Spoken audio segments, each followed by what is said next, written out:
Hello everybody, this is MMASMR back with another video and Halloween nails.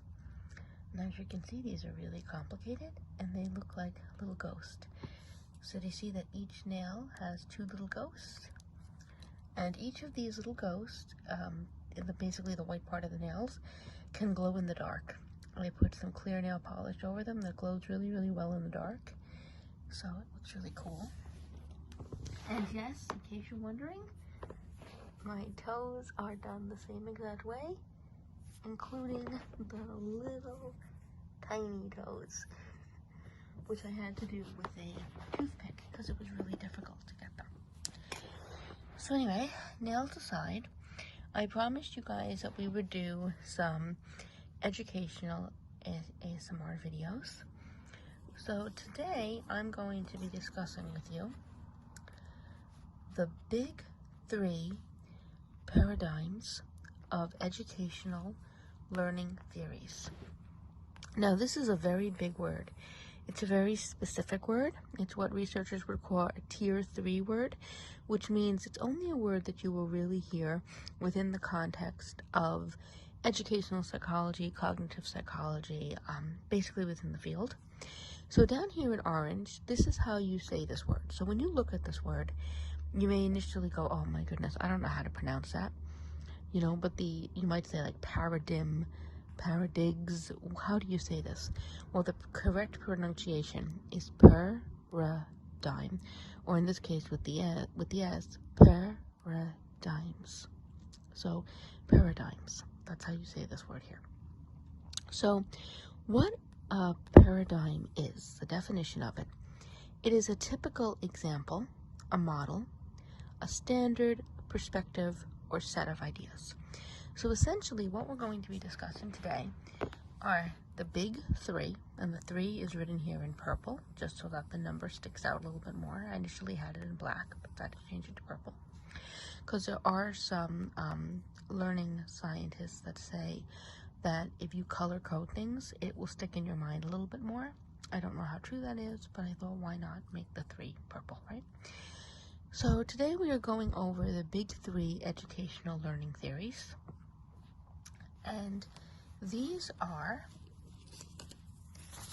behaviorism, cognitivism, and constructivism. And all 3 of these, basically I have them color-coded, so behaviorism is in red, cognitivism is in green, constructivism is in blue. These are very big words. These are very big, brainy concepts.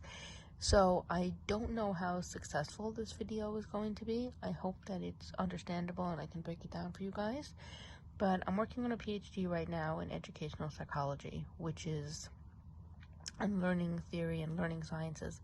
And it is basically so married to cognitive psychology that it's not even funny. So these are theories and paradigms that I live with constantly. So I'm going to try to break it down today to make these understandable, because I know when you look at this, it's almost like looking at an alien language, and it takes a lot to get used to these concepts. But I'm going to introduce them today and hopefully make it interesting for you guys. So we're going to give it a go. So today we are focusing on these big 3 paradigms. So the first one is behaviorism. Now, behaviorism is better known as conditioning. It focuses primarily on behavior patterns, and it gives little appeal to thoughts or feelings. Okay, so behaviorism is, of the big 3 learning theories we're going to be going over today, behaviorism is the one that you guys may have heard of in the past. It is a little bit better known than the other 2, simply because it is older. This is really one of the oldest paradigms for educational research or behavioral research in general, which of course all ties into cognitive study. So basically this states that people can be conditioned to expect certain things when they either see or hear a certain prompt or stimuli. Okay, this is all of these behavior theories we're going to be discussing today have pluses and minuses. In my opinion, behaviorism definitely does have some very solid background in cognitive psychology, and it does make some very valid points. However, I think that the little appeal to thoughts or feelings conveyed by this paradigm is really a drawback, because as we are going to learn later, thoughts and feelings have a lot to do with how well a person remembers something, how much they retain information, and memory is the basis of learning and knowledge, and it's what you learn and how you remember it that forms what we think we know. And thoughts and feelings play a huge part in that. So that is a big drawback to behaviorism. So just keep that in mind. But what I'm going to do now is give you a little bit of an example of behaviorism using toys. So, taking into consideration conditioning, behavior patterns, little field thoughts and feelings, let's give you guys a little example. So let's say that this towel background here, let's say that this is a classroom, right? And in this classroom, we have the student, and she's wearing a beautiful red dress today. So the student walked into the classroom. I'm sorry about the weird angle. Now let's say that every single time the student walks into the classroom, she sees this pink bear and something absolutely wonderful happens. Like a beautiful Pegasus shows up and nuzzles her. And this makes her very happy. She does a little happy dance. And every single time she walks into the classroom and she sees this pink bear, this wonderful thing happens, right? Obviously, every time she walks into the classroom and she sees the pink bear, even before she sees the Pegasus, the unicorn, she is going to be happy because she's going to know that this pink bear means something good is going to happen. Now, like the unicorn. Now, let's say every time she walks into the classroom, she sees this blue bear instead. And every time she sees this blue bear, something really awful happens, like a fierce dragon, or in this case a water dragon, chases her, and she runs away screaming. Well, every single time then that she walks into the classroom and she sees this blue bear, she's going to be horrified. She's going to throw her hands up in the air. Oh no, because she knows that as soon as she sees that blue bear, this dragon's going to come and chase her, and it's just going to be terrible. So what this is a silly, very silly little example. She's fainted. This is a very silly little example, but it does show the basic principles of behaviorism. Behaviorism basically means that when you see or hear a certain stimuli, in this case either the pink bear or the blue bear, you know that something either very, very good is going to happen, like the case of the Pegasus or unicorn, or something very, very bad is going to happen, like the arrival of this water dragon.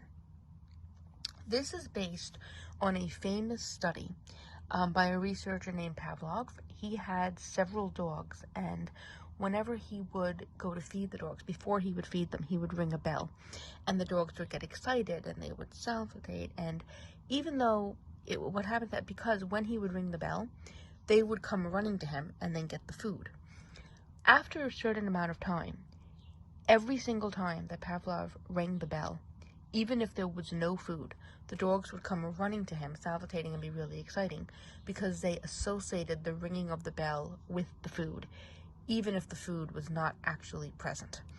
And that is what we have here. So if she walks into the classroom and she sees the pink bear, she's going to be excited and happy and relaxed, even if the Pegasus unicorn doesn't show up, because she has already learned to associate this pink bear with that good thing after repeated experiences coming into the class, seeing the bear and having something good happen.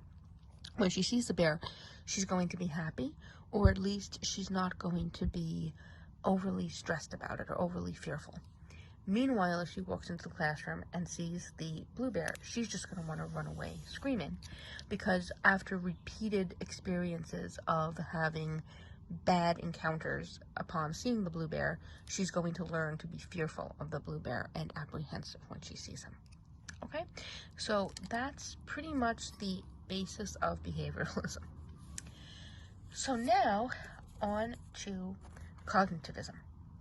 Now, I'm going to come right out and say that of all the learning theories, this is the one that in my own personal study and practice, I focus on the most. This is the theory that, or the paradigm that I most enjoy working with. Okay, this is the one that I think is the most successful, but that's just my personal opinion. Or the most useful, I should say, rather than successful. So cognitivism is a hands-on approach. It's essentially learning by doing, and it focuses on the thought processes behind certain behavior. It is essentially putting what you know to use. And some of the concepts that cognitivism works within is thinking and questioning, memory, problem solving. It essentially works with trying to figure out in the human mind, which, and by the way, the human mind and the human brain is not actually that well understood. We don't use that big of a percentage of our brains. We don't really know everything that our brains are capable of. This is continuous research. So just be aware of that. Whenever we talk about cognitive psychology, there's still a lot more questions than answers, okay? There's a lot more that we don't know than we do know. But what cognitivism goes to, what it gravitates towards, is figuring out why do people, what is the thinking process behind what people question? How does memory work? What are the processes behind memory? And how do people learn to problem solve? How do they think and question their way through problems to find solutions? Okay? And not surprisingly, cognitivism is used a lot by game and puzzle designers. And because I work a lot with the toy industry, this is obviously, it makes sense that this is the one that I gravitate towards. So now I'm going to give you another little example of cognitism using the toys. Let's take this away. So cognitism is learning by doing, right? So, okay. So let's say that our student has graduated and she has become a teacher and she has a classroom full of students. So she has this little snowman, could be a student, and this little robotic guy. We call these stick bots. These are actually stop motion animation toys. They're really, really cool. And let's say, okay, and let's also give her a third student. So let's say that the fierce dragon has been trained. He's learned to behave himself and he's become a student. Okay. So using cognitivism, this teacher could stand in front of her class and she could talk to them about a subject such as litter, pollution, and the terrible effects that litter and pollution has on the environment. So she could stand in front of this class and she could give a lecture, even a rousing speech, all about how pollution on a beach can cause havoc. It can poison the waters. It can kill any animal in the water that eat plastic. Whales, otters, dolphins, fish, anything that ingests plastic can die as a result of it. If too many animals from a species die, this has a it's very sad, firstly, because the animals are dying, and secondly, it has a terrible impact on the ecosystem, because the ecosystem is a system, it's a chain. If you take one animal out of that chain, it can cause overpopulation of another creature, and it can wreak havoc. A perfect example of this is years ago, the leatherback turtle was believed to be extinct. It is not, but it was believed to be extinct. Leatherbacks ate jellyfish. When the leatherback numbers went down so low that people thought that they were literally extinct, there was a huge boom in the number of jellyfish, which set off the balance and made it difficult to even go into the water without being stung. So that's just an example. So pollution is a problem. So she could stand in front of her class and she could say pollution is bad. But let's say that this teacher believed in cognitivism, right? So because she believed in cognitivism, she wants to take a hands-on approach. So what she would do is that instead of simply standing in front of these students and telling them about how bad pollution is, she could take them to the beach. Now let's say that they go to the beach and they find all this litter. Now I know that this doesn't look like litter. It looks more like treasure than litter, but that's what I had in my disposal, so please work with me here. These are just little bits and pieces I put in my art, shiny stuff. But let's just say that these aren't beautiful treasures. Let's just say that this is litter, right? So the teacher could take her students to the beach and could show them the litter, and then with her students, they could all spend the afternoon cleaning up the beach and getting rid of all that litter. And in the process, these students come back to the classroom and they have seen the devastating effects that the litter had on the beach, but they also know that they have been able to do something to clean the beach up. And therefore, they have taken a hands-on approach, and they have put what they know, that pollution is bad, into use by cleaning the beach. They essentially have recognized the problem, which is pollution, or in this case, garbage on the beach or debris on the beach, which is tied to pollution, which is not exactly the same, but we're close, They found that problem, and they have found a solution to the problem, like taking the garbage away, and perhaps rather than just throwing it in a landfill, perhaps they have taken it and they have given it to a recycling plant. So the garbage will be recycled into something that is useful and beneficial to society. So therefore, the garbage is off the beach, it's not in the landfill, everybody's happy. And if you had debris that looked like this, you could also give it to mixed media artists like me, who would be happy to have it. Okay. So that is basically what cognitism is. It is just learning by doing. So instead of standing in front of a classroom and telling your students about something, make an effort to go on a field trip and let them have the experience of cleaning the beach. The same thing with museum trips. Instead of standing in front of the students and telling them about how beautiful a piece of art like Van Gogh's Starry Night is, take them to the it is in the MoMA, it's in the Metropolitan, it's in the MoMA, it's in the Modern Art Museum in the city. Museum of Modern Art, MoMA. Sorry guys, my mind blanked, even though that's like my favorite museum. But take them to MoMA, let them see the painting, let them go up and look at the painting, let them get as close to it as they can without the alarms going off, and it will be a much more memorable experience. And then they also will have the experience of exploring the entire museum and being exposed to all sorts of different art. So again, learning by doing, hands-on approach. That is the basis of cognitivism, and it is also why cognitism is used with games and puzzles, because they require interaction. They require the user or the player of the games to participate. And anybody that plays video games knows there's a lot of problem solving in those. So video games are can be great learning tools for that reason. Okay, so that is it for cognitivism. Now, on to constructivism. So, constructivism, you're going to see that constructivism is a little bit tied to cognitivism, okay? So, constructivism, the principles of this basically state that understanding is based on experiences. Social and cultural environments are considered, and it is the basis of inquiry-based learning, which is also known as IBL, problem-based learning, which is known as PBL, and cooperative learning, which is AKA groups. Okay, so let's go over this. So what constructivism basically states is that people learn from experiences. Even if you have never in your life gone to school for a day, you will start to, quote-unquote, understand the world through your experiences with it. This is very interesting because this basic principle is the backbone of constructivism, but it also directly ties to both behaviorism and cognitivism. Remember in behavioralism, every single time that the girl in the red dress saw the pink bear, she was happy, or saw the blue bear, she was upset. That is because when she saw them, she associated them with something either good or something bad. The good and the bad were based on what? Her experiences, what happened.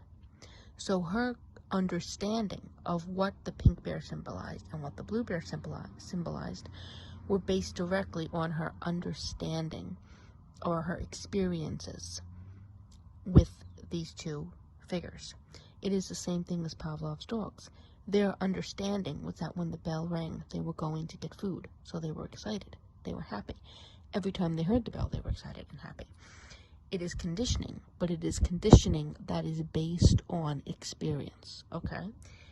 And the same thing with cognitivism. It's a hands-on approach. So remember when she became a teacher and she took her students to the beach and they cleaned the beach? Well, the students saw what the debris did to the beach. They saw how it was dangerous for the beach, and they cleaned up the beach.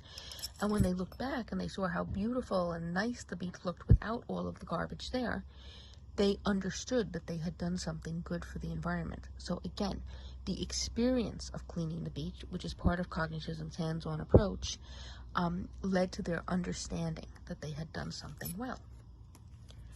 So this all ties into Constructivism. So in this way, behaviorism and cognitivism are very, very much the inspirations behind the emergence of Constructivism. And if you think about it, this is the reason why whenever you see these learning theories, these big three mentioned, behaviorism is mentioned first, then cognitivism, then constructivism. It is the same exact reason why I color-coded them the way I did. If you think of a rainbow, red comes first. The next color after red, well, orange, yellow, but then green, and then blue. Okay, so there's a reason that I color-coded them red, green, and blue. Red is the first color, green is the middle color, blue is the last color. That is why they are coded this way. And when you see these theories mentioned, it is almost always going to be 1, 2, 3, because they all draw on each other, and you're going to see those connections throughout. In a lot of cognitive psychology, there's a lot of overlap. There's overlap between cognitive psychology and learning psychology, which is a form of cognitive psychology, communication, anything like that. So understanding based on experiences is the backbone of constructivism, and that is also something that we have seen over and over again with the other theories. So your experiences directly impact your learning. Social and cultural environments obviously need to be considered, because the social and cultural environment that you come from is going to directly impact your experiences. Like, for example, I live in the United States.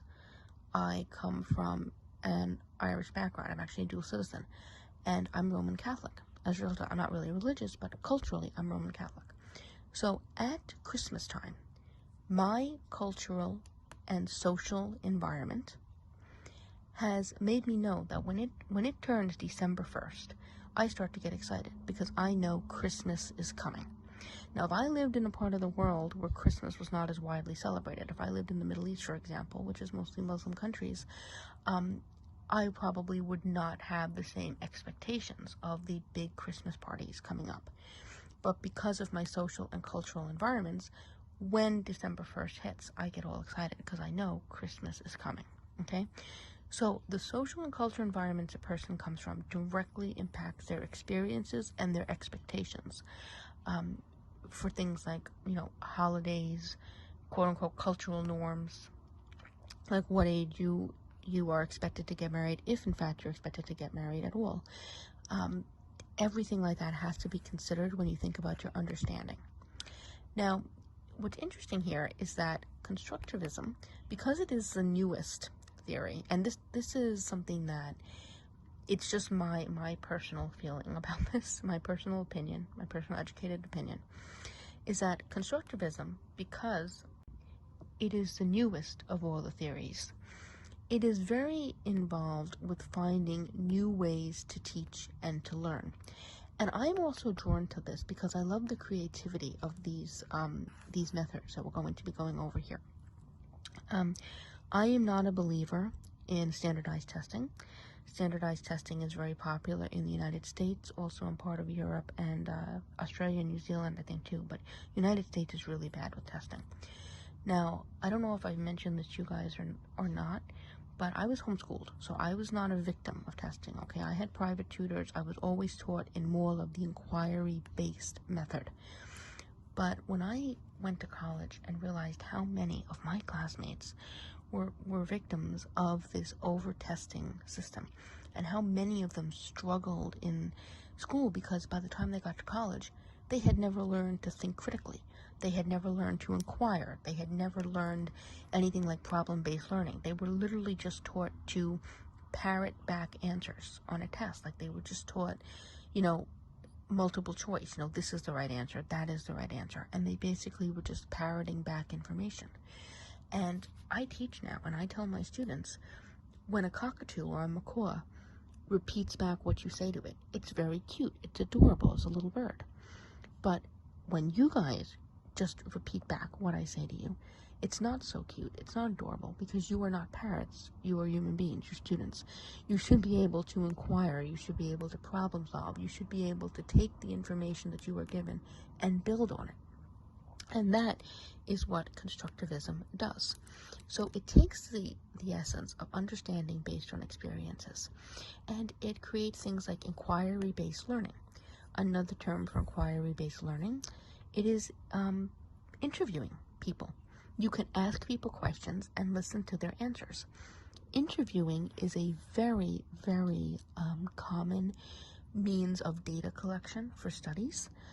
It is called a qualitative study. Qualitative study is when you are getting people's responses about their feelings about a certain thing. It's a little bit different from quantitative results, which is when you just find out how many people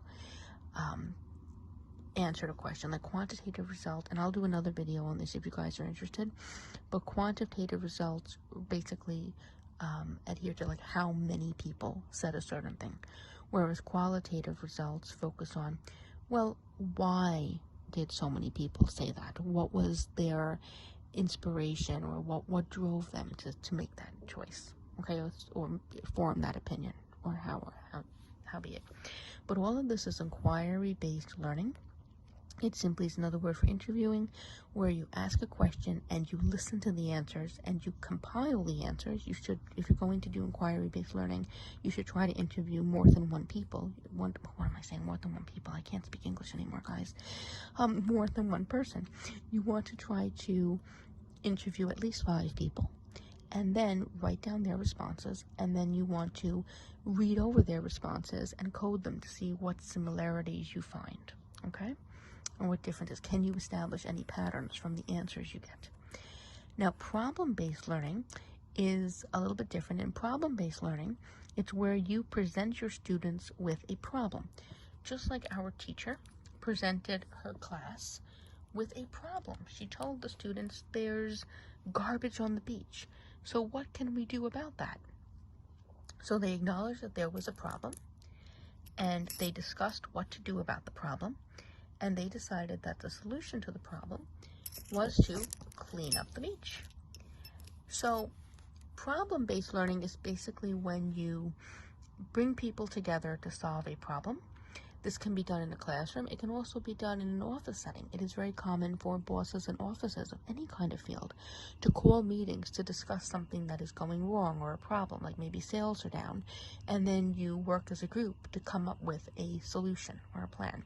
So problem-based learning is basically another way to say finding solutions, like finding solutions to problems. You present a problem, and you get together to solve the problem, and in the process you learn about what is beneficial to solving certain problems. And then finally, cooperative learning, which is also many times tied to problem-based learning. Cooperative learning just means groups. How many of you guys have ever been put into a group, either at school or at work, to work on a paper together, or work on a research study together? And basically in cooperative learning, what will happen is that you will get somebody in the group to be the leader, and, not necessarily, some groups can be leaders, some groups are way more democratic, where everybody kind of pitches in, but basically pitches in to distribute the labor. But basically in groups, what should happen is that everybody gets assigned a certain thing. Like if you're writing a research paper, you could have one person compile the literature review, meaning finding the article that you can base your evidence on. And then another person will handle the APA format, the citations and that. And that's also APA format, MLA format, that's college speak. Yeah, it's basically the way that papers are referenced in academia. and then, maybe another person on the group will be, asked to present the findings of the article to the findings of the study to the boss at the end of the semester, because maybe they are the best at delivering public speeches. So cooperative learning is basically when people are broken down into groups and they are asked to cooperate with one another to find solutions for problems. Again, problem-based learning and cooperative learning are strongly linked, and it's basically just a way to cooperate in order to get the best results. Okay, so taking all this into mind now, we're going to do another little thing with the toys, another little segment. So understanding is based on experiences, right? So this has got to be the key here. And then you have something like inquiry-based learning, problem-based learning, cooperative learning. So let's say that you have your teacher here in the classroom. And this student says to the teacher, let's say she's got different students this time. Let's say she's got an all-girl class this time. So let's say that this student comes to her and she says, cars are dangerous, or crossing the street is dangerous. And the teacher may inquire and may ask her, well, how do you know that crossing the street is dangerous? And she could talk about her experiences. Well, when I was crossing the street, one day, a car came out of nowhere and it hit me. And I wound up in the hospital. So thus, I know that crossing the street can be dangerous. And I know that crossing the street can be dangerous from personal experience. Okay? So then let's say that the teacher says to the student, maybe another student here, like this one, which is dressed up very fancy indeed, says to them, okay, well, we've established that crossing the street can be dangerous in some circumstances. So what can we do to make crossing the street safer? So you know that there's a problem. If you cross the street, you can be hit by a car. You know it's dangerous. You know it's bad. And she knows it's dangerous and bad from her own experiences of being hit by the car whilst crossing the street. So if you were to take a constructivism approach, a constructivist approach, they would get together, they would discuss it, the students, she's lost her hairpiece. The students would get together and they would discuss what to do to make the road safer. And then perhaps they could come back to the teacher and say, well, we've discussed it, and the best way to make the road safe, and they're out of frame here, the best way to make the road safe is to have a crossing guard. So perhaps the school then decides to hire a crossing guard, and then when the students go to cross the street, when she's going across the street and the cars are coming, the guard can come out, maybe he can be holding a stop sign. I can't really put one example. The guard can come out, make sure that the car stops and the student can cross the street, and then the guard steps back and the car keeps going and everybody is safe. So this is an example of, the student saying, I know that something is dangerous from a past experience with it. The teacher saying, okay, that makes sense. Let's, form a group and think about a way to solve this problem. And then they hire the guard and or the crossing guard, and everything becomes safer. And thus, by cooperating, they have solved the problem. Okay? And then, from experience where everybody crosses the street without being hit, there is understanding that crossing the street is now no longer as dangerous as it was before the guard arrived. Okay? So those are the 3 big learning theories: behaviorism, cognitivism, and constructivism. They all draw on one another. They all have their pluses and their minuses. The one big minus with behaviorism that has been acknowledged, as I said before, is the fact that it completely disregards thoughts and feelings. And thoughts and feelings have a huge impact on how we learn. So that's one thing that behaviorism has been criticized for. But it does definitely still have its merits. It shouldn't be completely discredited. It's just that cognitivism and constructivism have grown out of it to kind of more finely tune how we learn. based on what we have, what information we have gathered since behaviorism. And behaviorism is one of the oldest cognitive psychologies, and it was very, very popularly used in the 50s. But since the 50s, we have learned a lot more about the human mind. We still don't know everything. We've learned a lot more, and that's what led to the development of the other theories, okay? But this is how you're going to see them listed. Whenever you see them, it's going to be behaviorism first, then cognitivism, then constructivism. That's the order. And you can see that's the order because the way that they grow on each other and influence each other. Okay, so before we end, I'm just going to focus here on some key terms to remember. Whenever you're focusing on cognitive psychology, there is a lot of philosophy in cognitive psychology, okay? Or in learning, not in cognitive psychology as much. There's a lot, I misspoke. There's a lot of philosophy in learning psychology and learning theory. There is also, and I'm sorry if you hear noise in the background, somebody just turned on a lawnmower. There's also a lot of philosophy in communication, okay? And communication is also very central to learning theories and cognitive psychology, because if we can't communicate, it's really hard to learn anything. Okay, so all of these things tie into each other. So a key term here, now look at this word. Look at this big scary word, right? So this word is pronounced epistemology, and I have it here in orange, epistemology. Okay, now what epistemology is, it is the branch of philosophy that investigates or considers. I think philosophy is more likely to consider things rather than outright investigate it. Human knowledge. So it basically asks the question, why do we think we know what we claim to know? Why do we know?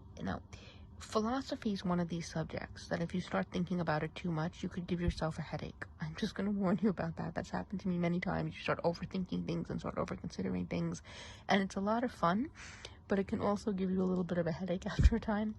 So what philosophy does, it says, why do we think we know what we claim to know? For example, why do we think we know that water is wet? Right? Why do we think we know that rain is wet? And you could say, oh, well, my experiences, I have gone outside in the rain and I have gotten wet. I have been soaking wet. My makeup has ran. I've had to run out my hair, you could make all those arguments. And again, though, it just questions, like, why do we think we know? How can we ever be sure that we really know something? And then from there, how can we really claim that water is wet? What is the nature of water, So philosophy can definitely go very, very far, and it can kind of drive you a little crazy sometimes, even though I personally love it. I think it's a lot of fun to consider things. But whenever you see epistemology, it means it is a branch of philosophy that has to do with human knowledge, and it's always asking, why do we think we know what we claim to know? What experiences that we have had have led us to certain conclusions? What observations about people have we made that have helped us decipher how the human race thinks? Why do we think what we think we know about human nature? How did we come to these conclusions? It asks all of those questions, okay? And then the other term you should know is subjectivity. So subjectivity is based on or influenced by personal feelings, taste, and opinions. And this is very, very true. The way that you feel about something, your opinions about it, your preferences, can definitely make a big difference in what you decide to study. It can make a big difference in what information you retain. If you're really interested in the subject, which is also known as intrinsic motivation, it basically means that you were interested enough in it to want to learn more about it and to go out of your way to try to read more about the subject or the concepts. Whereas if you're not interested in the subject, you're not going to pay as much attention to it. And all of that has to do with subjectivity. And subjectivity is directly influenced by personal feelings, taste, or opinions. A perfect example of something that is subjective is art. Art is subjective. Who is to say what art is beautiful, what art is ugly? One person may say that art is, like that, the example I used before. that Van Gogh's Starry Night is beautiful. I think it's beautiful. But somebody else who really likes realistic work might look at it and think that it's very ugly. Art is subjective. You cannot definitively say it's pretty or it's not pretty, because some people will think it is, some people will say it's not.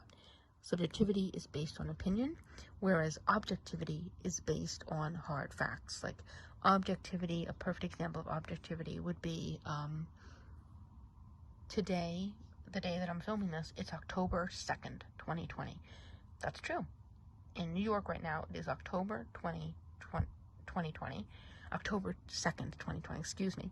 That is without debate. Okay, everybody can agree on that. It's objective, it's a fact. Subjectivity is opinion, influenced by personal taste and opinion, but subjectivity directly has an impact.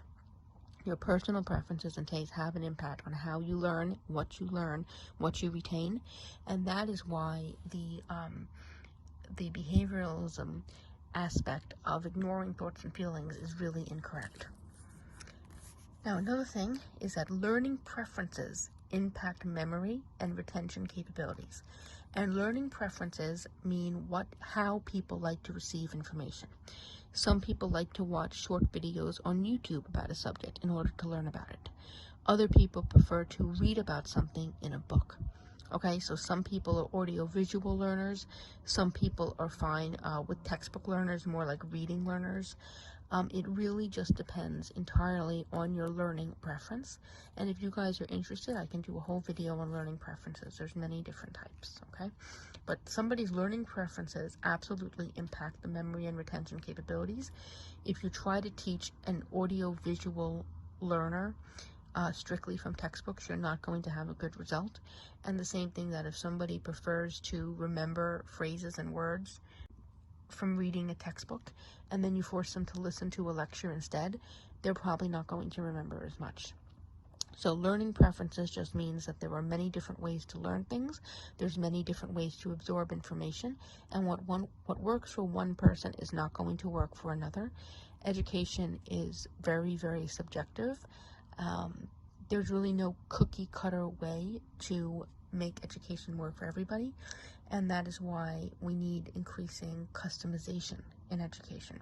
And this is another thing that I'm very interested in my own line of studies, ways to customize education to most positively benefit everybody, every individual person. So if anybody is interested, my degrees, I have a Bachelor of Arts in Literature and Culture. I have a Master of Arts in Communication/Media Studies, even though I don't have it written down there. And I am now working on a PhD in Educational Psychology, but that is in progress. I have the bachelor's degree. I have the master's degree. I do not have the Educational Psychology degree yet. I am slated to graduate in May of 2022. However, if I'm lucky, I may be able to graduate in 2021, just depending on how fast it takes me to write my actual dissertation, which I've literally just started working on. I just got clearance to work on it last month. So, yeah, so I'm working on that right now. But these are my degrees, and keeping this in mind, my degree, my master's degree is technically communication, but I also did, when I was working on my communication, my main area of study were media studies, okay? So keeping all of that in mind, and I work as a journalist now, covering arts, entertainment, and lifestyle and leisure. I don't cover politics or anything like that. Other topics for videos in this educational series, I could talk to you about famous cognitive psychologists, communication theories, there's a lot of them. This could be a whole series in of itself. Philosophical ideas, this is a lot of fun, but it might make your head hurt after a while. Learning styles, this is what we were talking about before, the learning preferences. I could do a whole video on the different learning preferences and learning styles that people like. I could also talk about literary topics, because as I said, my bachelor's degree is in English literature and culture. I could talk about genres, literary devices, fairy tale undertones, actually how fairy tales were used initially to convey messages, which is a form of entertainment education. And entertainment education is a learning theory. It's a learning and communication theory, interestingly enough.